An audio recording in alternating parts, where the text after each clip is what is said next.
সাবধান, কোন পাত্রীকে তার সম্মতি ছাড়া বিয়ে দেওয়া যাবে না, আবার কোন পাত্রের সম্মতি ছাড়া তাকে বিয়ে করানো যাবে না।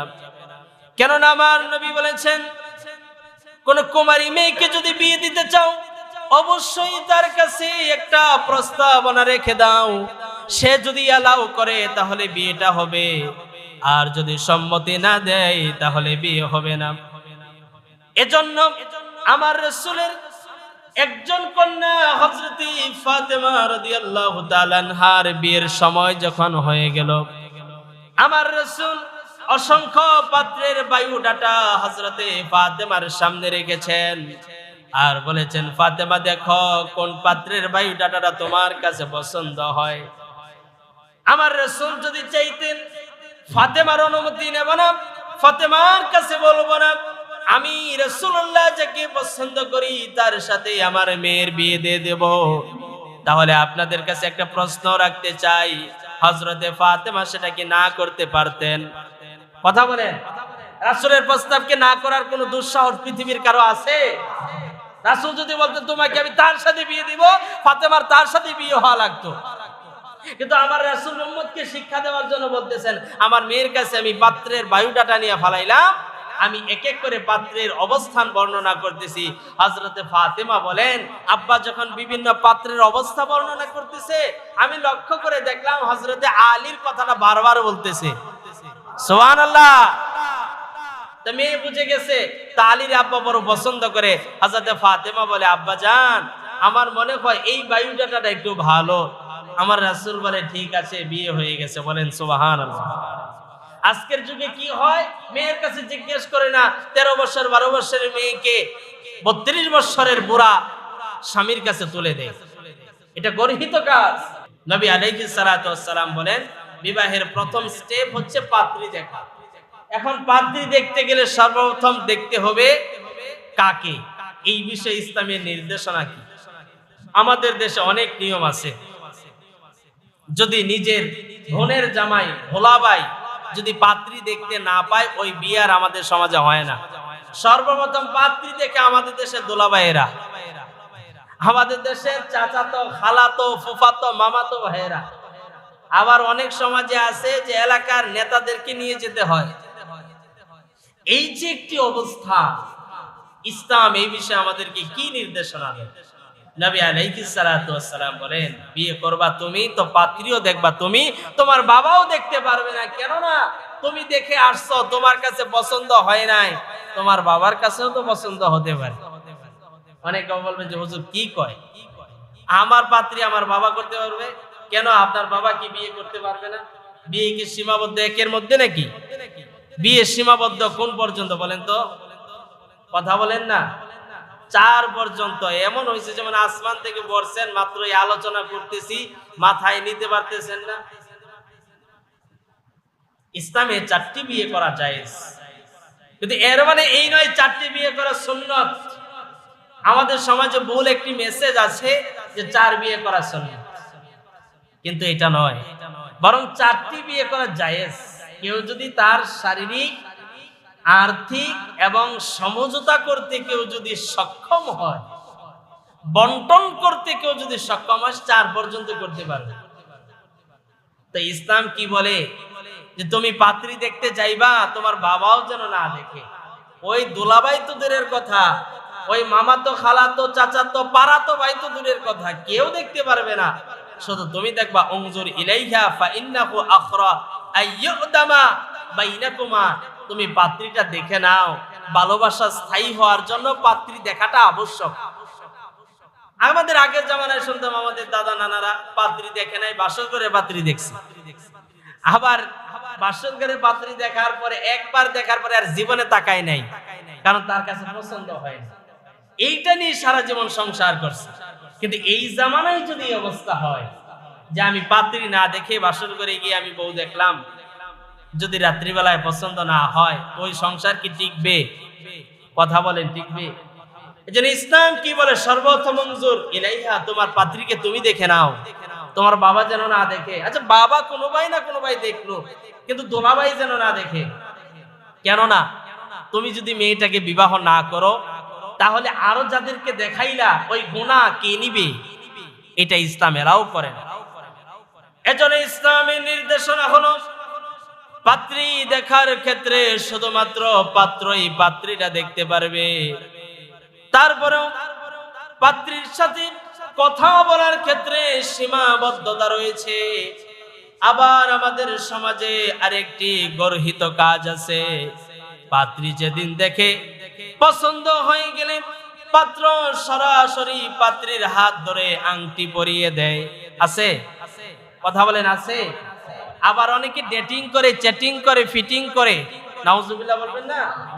রেস্টুরেন্টে দেখা করে, বারবার তাদের মধ্যে চ্যাটিং হচ্ছে, কলিং হচ্ছে। নো, ইসলাম সম্পূর্ণভাবে এটাকে হারাম ঘোষণা করেছে।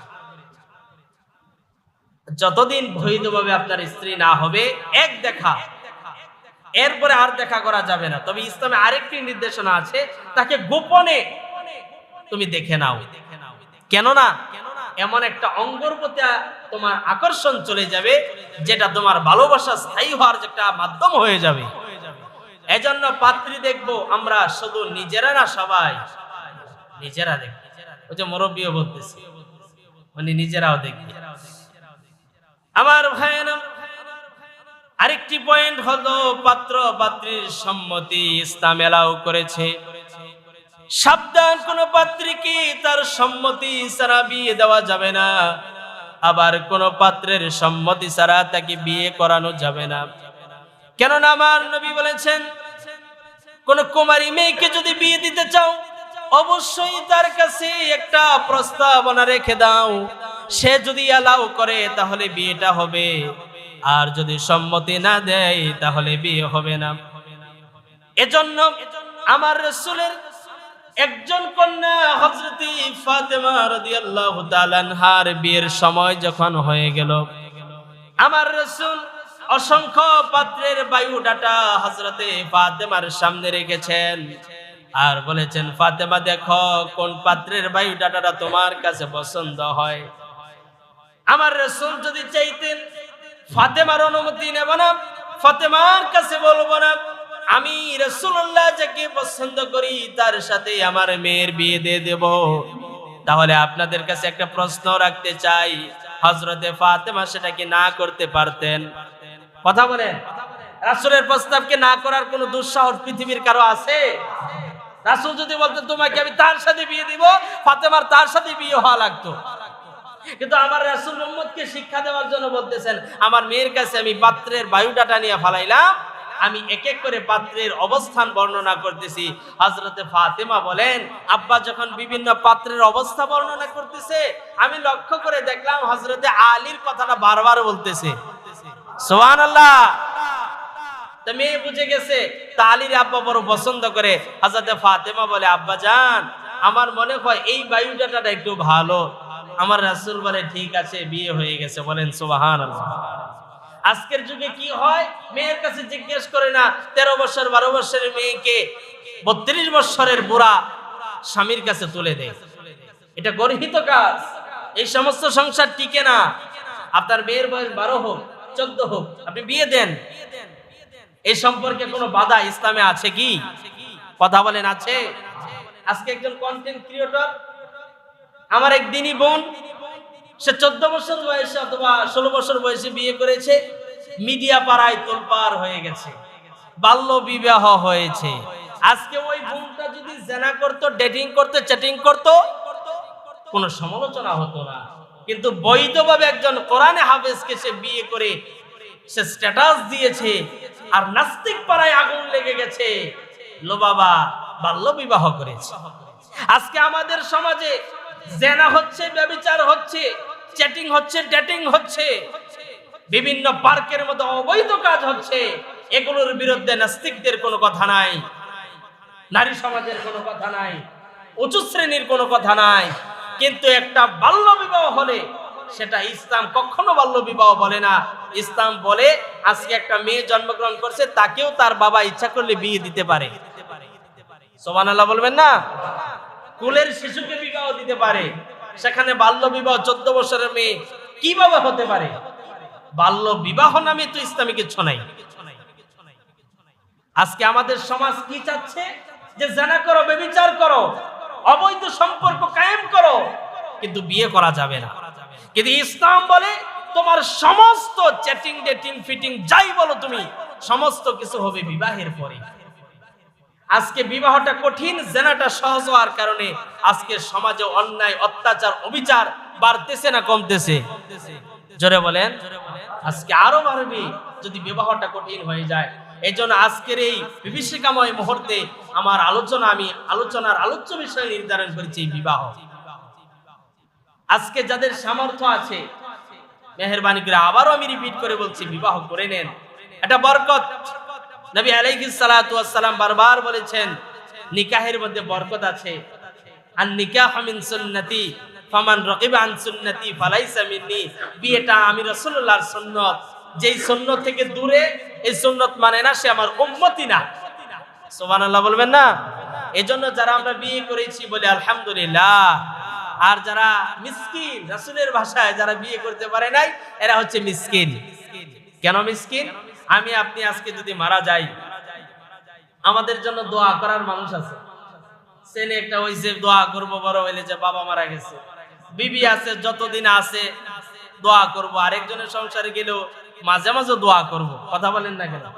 কিন্তু আজকে যারা বিয়ে করে নাই তাদের জন্য দোয়া করবে কি? ভাই বোন, বাপ মা এক সময় মারা যাবে, এরপরে তাদের আর কোনো জেনারেশন নাই। কিন্তু আমাদের একটা জেনারেশন ধারাবাহিকতা শুরু হয়েছে, যারা কিয়ামত পর্যন্ত আমরা দোয়া পেতেই থাকবো, পেতেই থাকবো। কিন্তু যারা মিসকিন আছো, তোমাদের দোয়ারও কোনো সৌভাগ্য নাই। এজন্য বলি, বেশি দিন মিসকিন না থেকে বিয়েটা সহজ, বিয়েটা করে নাও।